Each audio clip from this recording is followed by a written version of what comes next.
seem like the type to love and leave 'em and disappear right after the song. So give me the night to show you and hold you. Don't leave me out here dancing alone. Hey everyone, my name is Fatmawati, Department of Healthy Promotion Faculty of Vocation University of Karya Persada Muna. Here I will explain the material about self-regulation and choice, the fulfill the assessment of public speaking course with lectures Mr. Minarti MSIPM Ecom. Let's see the video. Self-regulation and choice. In this course, we describe decision making as a reasoning process in which your cognitive machinery process raw informational input and the choice we ultimately make. The two-system model of cognition helps explain some of the strengths of our cognitive machinery. But like any machine, our cognitive machinery requires resources to run properly. One of the resources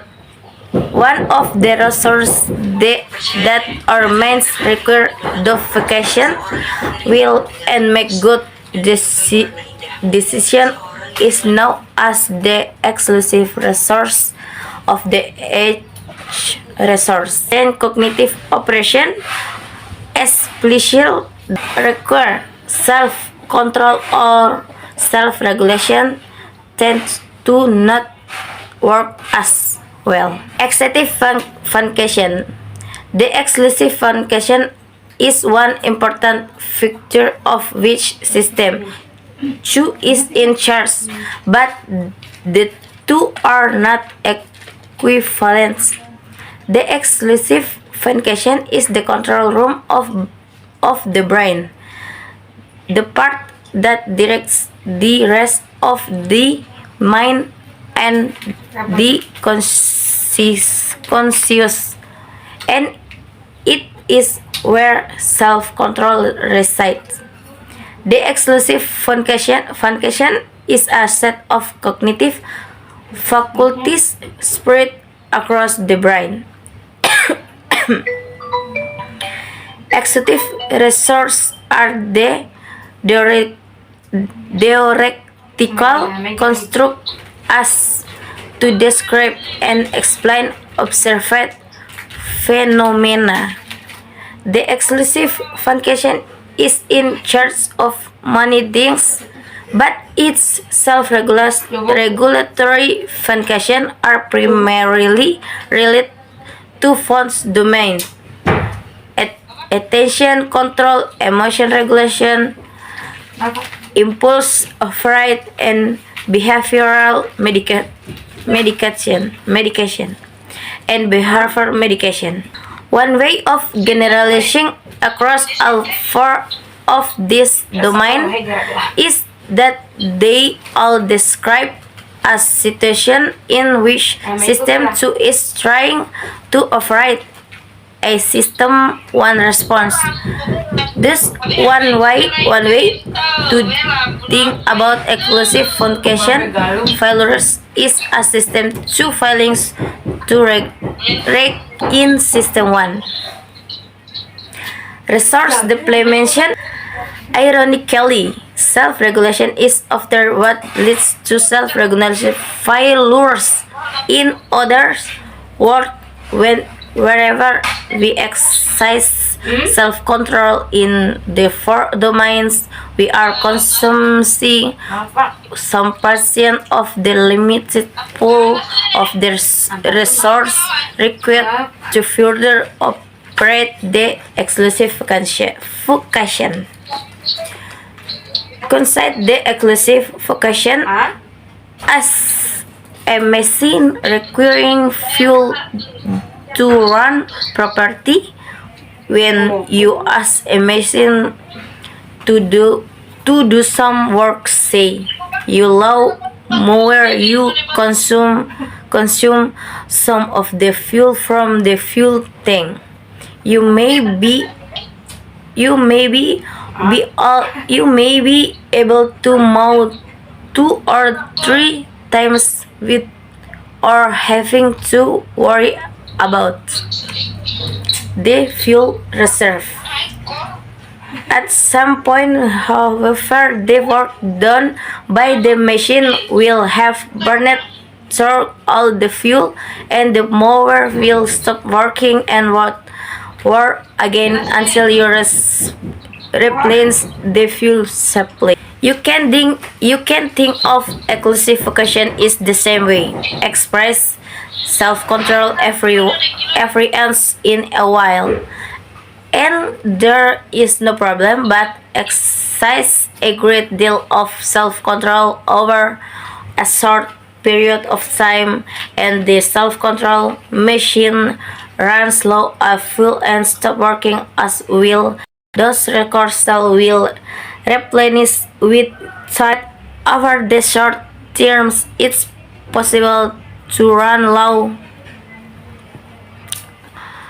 Of course, there is no separate fuel supply for each domain of self-control. We don't have one gas tank for sticking to a diet and a different one to keep us from venting or frustration. There is unitary executive resort that power of unitary executive function.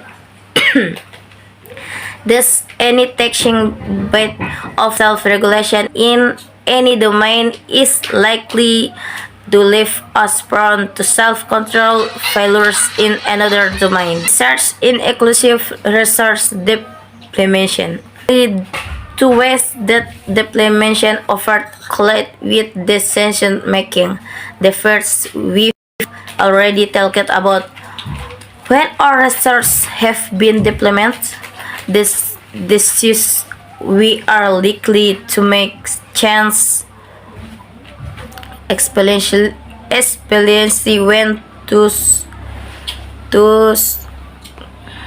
this decision involve expressing self-control. When exclusive resources are not available, we tend to favor system one decision.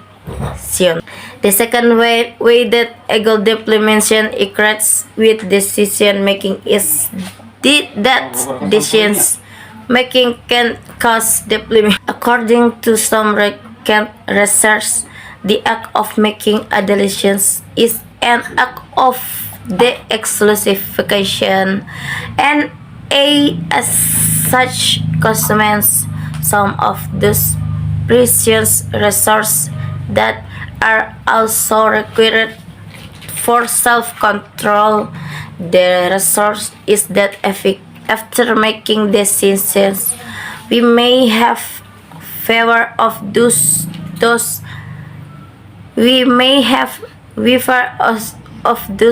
resources available for other things such as self-regulation.